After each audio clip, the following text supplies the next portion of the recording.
How's it going, guys? My name's Graham and welcome to Two Left Thumbs. I'm here today to talk to you about everything you need to know about Marvel's Black Knight. I've done videos very similar to this one recently on Shang-Chi and the Eternals. I'm trying to put a focus on Marvel properties that they're looking to explore in future phases beyond the Infinity Saga. They seem to be reaching deeper and deeper back into their catalog to play around with a sandbox of characters that have never been fully developed. I would say the Black Knight very much falls into that categorization. I have multiple different topics about the character and the potential film and a few other important storylines, things like that. I'm going to have time tags somewhere on the screen here. You guys can skip ahead to those if your interest is only in one particular thing. So I'm just going to explain this as thoroughly as I can, somewhat contextualizing things through the MCU, how they might pan out, how it might be utilized, things like that, but I'm going entirely off the comics as source material. In terms of possible movie news, back in September 2018, it was rumored that Guy Ritchie was going to direct a film that was going to be a team-up of the Black Knight and Captain Britain. He's currently about to release Aladdin, and I think is in post-production of The Gentleman. I think Tough Guys was a way better movie title, by the way. Much more on-brand for Guy Ritchie. But in the time since then, that rumor seems to have fizzled out, and maybe Captain Britain's not going to be a part of this anymore, maybe Guy Ritchie's not going to be a part of this anymore. Back after Ant-Man and Wasp came out, Jeremy Conrad, a known Marvel leaker, suggested that that movie provided a setup for the Black Knight.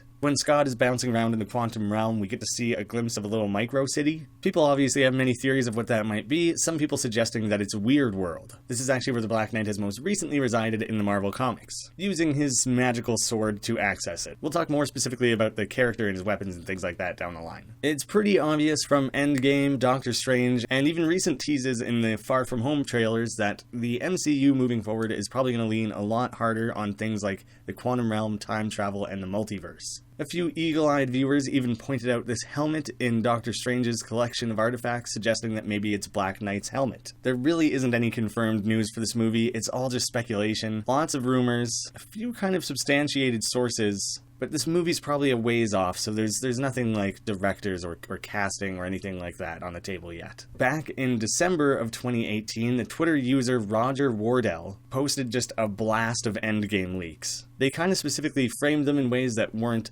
fully entirely spoilery, but this person had very obviously seen Endgame. They either work at Marvel or Disney or something, but they definitely have insider knowledge. Around the same time they posted this blast of Endgame leaks, they had said, "The Black Knight has been discussed quite a bit over at Marvel Studios. They see the character as a potential new Avenger and capable of holding his own solo film, possibly a trilogy." Seeing as their Endgame tweets were 100% accurate, it adds a lot of credibility to this statement. As recently as the end of last year, they were discussing a trilogy of Black Knight movies. This source has tweeted more things about Guardians 3 and Doctor Strange 2. I would say follow them at your own peril, seeing as they haven't really given us a reason to be distrusting yet. So there's a chance that you're having movies spoiled for you that are coming out years down the line, so I'd be careful with following that account. Also leading up to the Avengers, in April, multiple old Avengers comics were reprinted under the True Believers line. The Black Knight actually appeared in all three of those reprints, maybe showing that Marvel has some confidence pushing this character closer to the mainstream. I would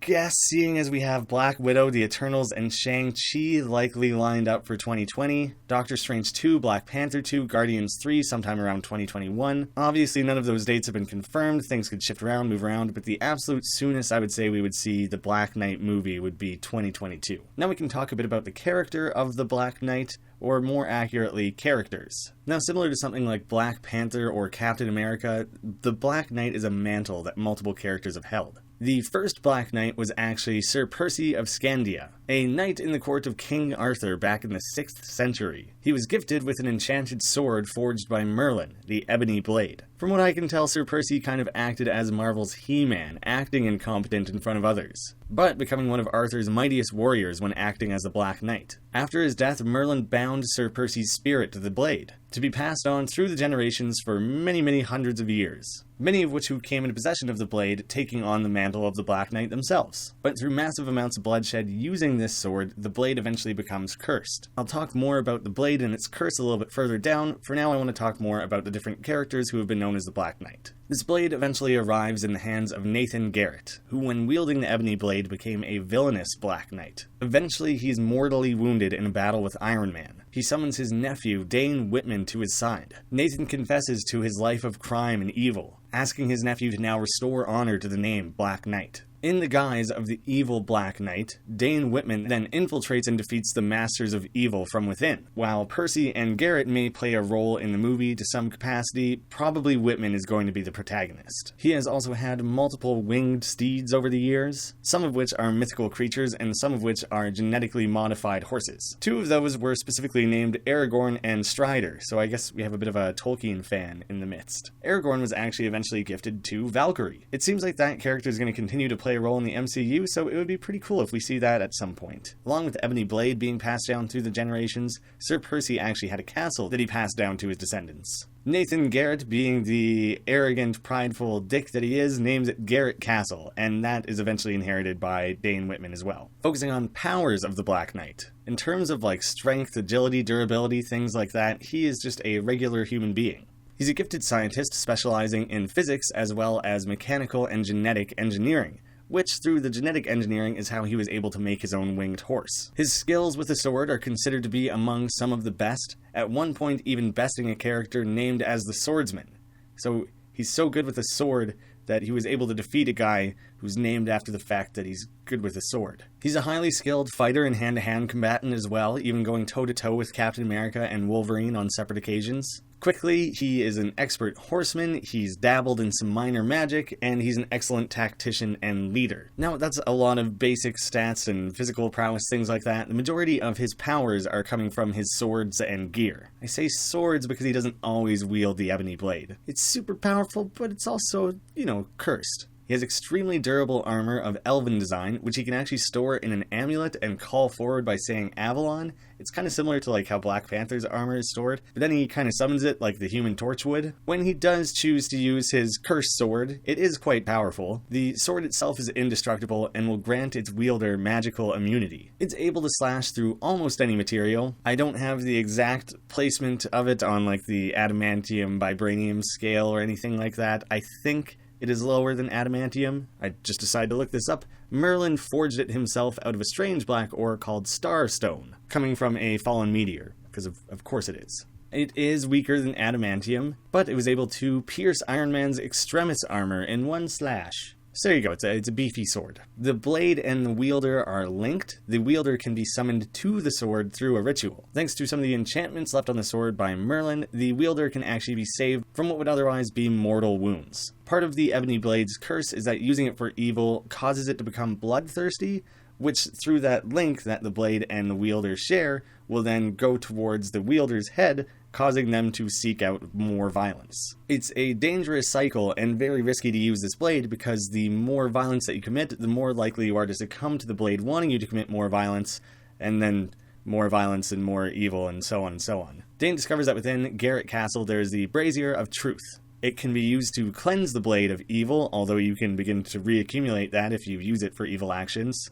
And the brazier can also be used to talk to his ancestors, like Percy, frequently using this as a means of seeking counsel. At various times, Dane has decided it's too dangerous to use the blade despite its power, setting it aside and using weapons he's designed himself, as well as Avalonian equipment that he has. I won't go through each and every one of those in great detail. I imagine that the first movie, at the very least, will focus very heavily on his corrupted relationship with the Ebony Blade. There's some cool stuff to play around with there, but at various times he has the Photon Sword, the Sword of Light, and the Shield of Night. At one point, he actually even carried Excalibur, which is pretty cool. But again, I'm not going to go deeply into the lore of all these different weapons just now. Let's quickly look at the inception, creation, publication history of this character. The original Black Knight was actually created by Stan Lee and Joe Meneely. The character's emergence, development, and cultural relevance isn't quite as interesting as when I did the video on Shang-Chi. I thought that was a very cool part of that character's history. Not so much here, so it's going to be a relatively short, light section. Ser Percy was the original Black Knight to ever be featured in any sort of comic. He appeared in the medieval adventure series Black Knight from Atlas Comics, which was a precursor to Marvel. In the early 60s, the Black Knight returns in Marvel Comics as Nathan Garrett. He was created by Stan Lee and Don Heck. In 1967, we finally get the iteration that we're going to be most commonly talking about here, Dane Whitman. He is a heroic character once again, being created by writer Roy Thomas and artists John Verpoorten and George Tuska. He regularly helped the Avengers in those early days, eventually acting as a core member throughout the span of about 85 to 94, coming and going a little bit in that time.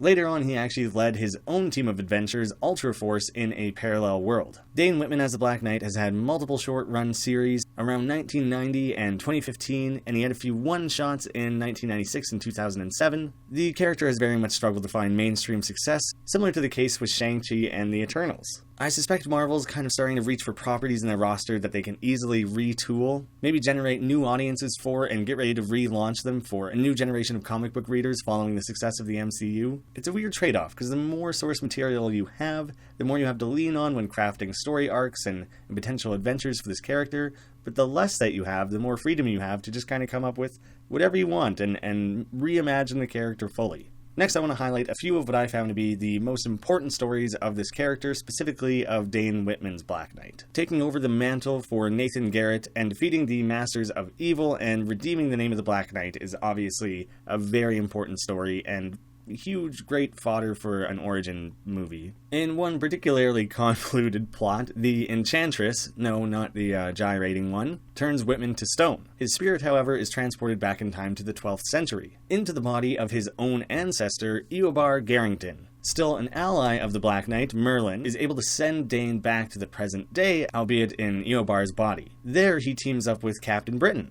which is where maybe people started to think that that was going to be the plot of the Guy Ritchie movie. Together they travel to the other world and defeat the evil Mordred to save Camelot. In a final battle back in the 12th century, Garrington's body perishes, returning Whitman's spirit to his modern-day body, which is no longer stone. There's some crazy time travel and body swapping and stuff going on there that is pretty cool. Through a rather lengthy storyline involving Namor, Thor, and yet again being turned into stone, Dane eventually gains the services of his ancestor Ser Percy's squire, Jean Dolan. Around this time, Dane is beginning to fear the power and corruption of the blade. This is one of the times he chooses to instead use his technological creation, the Photon Sword. But during a siege of Garrett Castle, Jean Dolan instead draws the ebony blade. He eventually succumbs to the curse of the blade, committing many atrocities to the point that it turns him into Bloodwraith, a very powerful character who's able to harness the power of the dead. Bloodwraith is actually an entity that any character who's fully corrupted by the ebony blade could become. There's just the interesting personal stakes there of your ancestor's squire and now your own squire becoming the Bloodwraith. I imagine the blade is going to have a recurring importance in these movies.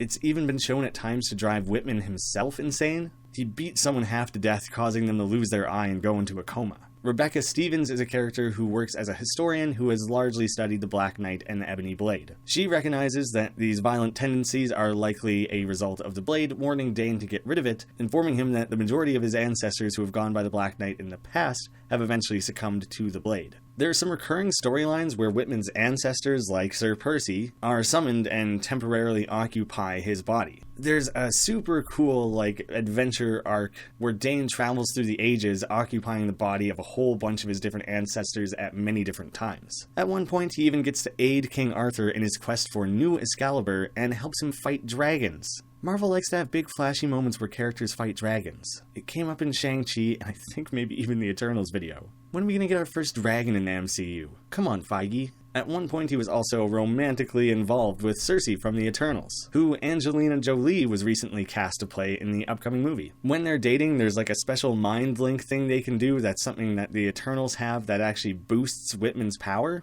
but eventually the relationship kind of falls apart and he loses that and goes back to being a regular human again. Now, there's some crazy potential here from something from the comics. If the movie chooses to lean equally as hard on time travel and multiverses and things like that as the comics does, there is a character known only as Proctor, who is an alternate universe version of the Black Knight. He also dated Cersei, but was eventually rejected by her when she got bored of him. He becomes this spurned lover and goes on a crazy rampage, corrupted by the Ebony Blade, killing Cersei, traveling to other dimensions, and attempting to kill every version of Cersei. Yeah, it seems like a bit of an overreaction. I also might have said Cersei a few times there. Cersei. They're so close, and Game of Thrones is so prominent these days. Cersei is definitely what I meant to say, sorry for that. While I'm at it, let's just carry on forward into general movie plots. I think one that's going to involve things like time travel and a multiverse and a character from the Eternals would not come up in the first Black Knight movie. That's like sequel potential. See, Marvel, I'm already building up this universe for you. I got you covered. After the events of Endgame, it's hard to imagine that the quantum realm and the multiverse and time travel and stuff aren't going to play ridiculously important roles in the MCU. And all of these are seemingly very important to the character of the Black Knight, so we're like most definitely going to see at least one or all of those appear in this movie. You can't really introduce something that conceptually large and heavy and not like take full advantage of it, you know? Whitman becoming the Black Knight and going on a hero's quest in a different age could be so cool. We could have a Marvel movie set in medieval times, giving it this wildly unique setting. We can have characters like Merlin and villains and stuff who use some archaic form of the magic that Doctor Strange uses. There can be dragons even, I don't know, go crazy with it. It doesn't have to be the standard MCU version of Earth, it can be some wild parallel universe that has dragons, it doesn't matter. And I imagine outside of the cosmic realm, Marvel's going to be looking for excuses to set movies in things other than New York, because they already have, like, whatever it is, 39 New York-based heroes. The setup could be that Dane is either cast back in time through the multiverse into a medieval world, either picking up the mantle of the Black Knight before or after that happens. Marvel's done fish-out-of-water concepts a few times. Thor the Asgardian on Earth, Captain America, a World War II hero now in the modern world. Even Carol Danvers is a fish out of water in like a multitude of different ways through her cosmic and earth ties and memory loss and things, so she never really knows where she belongs. All of those are played off in very different ways. It's a concept that's worked in movies for decades and decades, and there's definitely still more to be explored there. A modern man going way back in time like that's a unique opportunity for Marvel. Although there is literally already a movie with that plot and title. How weird would it be for these two movies to exist and simultaneously share a plot and title, yet still have nothing in common? There's some sort of weird oxymoronic paradox or something going on there. Maybe that's just another parallel world version of the Black Knight. Marvel, make that canon. I'm sure you can fit it in there somewhere, it's fine. Make it like a B plot of Doctor Strange 3. Alternately, the movie can take place in Ser Percy's era, or through Nathan Garrett's perspective for most of the movie. If they go with Ser Percy, it could take place in the medieval times and then project forward to the modern era at the end. Maybe base him in Britain for a change, you know, switch things up a little. There's all these different movie plots of him jumping around in time into different ancestors' bodies and things like that. So that gets really difficult, because you probably don't want to cast multiple characters to technically play the same protagonist, and have to attempt to play the character in the same way, but it's, you know, it's a different body, things like that. Ser Percy jumping forward into Dane Whitman into Percy, or maybe Eobar, things like that. It seems like it would get really confusing, but you can use that movie trope that, to us, the audience, it's always going to look like the actor playing Dane Whitman, and everyone else will see them as whatever body they're occupying. I could see that being a useful narrative tool so that people can really get on board with one specific actor without having to suddenly be like, there's 6 different Black Knights. If there's a team-up movie, which one are we getting? The main route that they should most definitely go with is Nathan Garrett passing this off to Dane Whitman performing some heroic act, possibly in a different universe or a different time to redeem that name. Having the universe and time travel and stuff between Nathan and Dane would explain maybe why this character hasn't appeared yet, them coming from a different world or time or universe or things like that. That's another way to explain why the character hasn't been around. And he can nicely settle into the modern current MCU at the end. All the while fighting the corruption of the Ebony Blade. I think that's a cool, like, B storyline. Having a gallivanting Middle Ages adventure like that sounds super cool. And then I've already set up the sequel or whatever where he starts crisscrossing with characters from the Eternals. In the last video, I already said I thought it would be cool if they only ever made one Eternals movie, and from that point, that established team of characters, like, branches off as solo, pairs, triplets, what have you, into different movies. So yeah, it would be cool if all of a sudden in the Black Knight 2 we have Cersei and, like, Gilgamesh or something. That's the fun part about where the MCU is heading next. It's going to be so sad to say goodbye to these characters, but the potential of what they can play around with is just endless now. Now, typically I end these with a fan casting. I don't have a lot to talk about for this one. My number one choice that I came up with is to go back in time and get Eric Dane when he's like 10 years younger. I feel like his potential as a leading man in Hollywood was largely wasted, and he was god-awfully wasted in The Last Stand as a comic book character. I don't know, maybe they would still choose to go along with it, but because I think this movie is still multiple years away, he's 46 now, so he'll be a few years older. If they want to make a full trilogy, they're going to probably want to keep him around for, who knows, 10 years. It makes me wonder if they're going to want to keep around someone who's going to be pushing 60. I assume they're going to want to aim a little bit lower, and then they can take it the distance even further if they see the need narratively. A few fan casting things I saw kicking around. Honestly, this character doesn't have a ton of fan casting lists compared to some of the other characters I've looked at. We have Joseph Gordon-Levitt, hot young actor. Both kinds of hot. I was going to correct myself. They both apply. both in terms of looks and popularity. He hasn't really been doing a ton lately. Maybe he's ready for a big franchise like this. I feel like people have been waiting for him to do a superhero movie forever. It's amazing that he's managed to avoid it outside of The Dark Knight Rises. Someone will offer him a paycheck big enough at some point. I don't know if he really has that medieval feel, but hey, I generally like him as an actor, so maybe. I thought Charlie Hunnam was a good choice. People seem weirdly split on him, but I typically like what he does. He honestly does seem a little more grizzled. Maybe he would fit in better in that like modern and medieval context. He could easily do both. Plus, if Guy Ritchie was involved, he's all the more likely to try to bring in Charlie Hunnam, seeing as they work together on Legend of the Sword, which, don't crucify me, I think is kind of a cool movie. I enjoyed it at least. I feel like that's a shameful thing to admit. The soundtrack was cool, the visuals were cool, the major plot holes, I don't know. I don't hate Charlie Hunnam as a choice. I think there's potential there. A couple others that I saw thrown around a little bit that I have less faith in. Alden Ehrenreich. Honestly, he was one of the highlights of Solo. He was also super funny in that Coen Brothers movie, Hail Caesar. I don't know if he fits this role. It was weird that this choice came up more than once. I don't really know why people were picking this one. I think there's potential for him in like the MCU or a superhero movie somewhere. I don't know if this is the right role. And another one that came up quite commonly was Mikhail Hausman, an actor that people are probably pulling from due to his popularity on Game of Thrones. Yeah, I liked him. I thought he did a good job there. I could see him potentially fitting in well with this. I can also see him bringing kind of a fresh style to the MCU. We've had 10 years of quipmeisters at this point. I would like to see this character played more like dry and serious. Not that there can't be jokes and things like that. I just don't want him to be Mr. Funny Guy in the room. His ancestors were all knights. He's going to have some of that, like, regal formality, you know? So yeah, I kind of like that casting choice, because I think he would do something a bit different with it than we've typically seen. And there, that's everything you need to know about Marvel's The Black Knight. We're likely still quite a ways away from any details whatsoever on this movie, but maybe you're just excited like I am, curious, you follow closely with these things, and you hear the rumors and you want to know more. So there you go, hopefully you feel nice and informed now. I can provide links to the Shang-Chi and Eternals videos, seeing as I brought them up repeatedly. Oh guys, go watch more of my videos! I kind of like making these, because I find lots of videos that do things like this maybe focus on not the things that I personally would be interested in. So yeah, I hope this reaches people who were looking for specifically this kind of information. I'd like to know what you thought of this video specifically, maybe what worked, what didn't, what you liked hearing about, what you felt was lacking, anything like that. I have a short list of a few other characters and teams and things that have MCU potential that I'd like to talk about down the line. This one's actually been in my back pocket for many months at this point, and I ended up bumping it down in priority in favor of the Eternals when they started like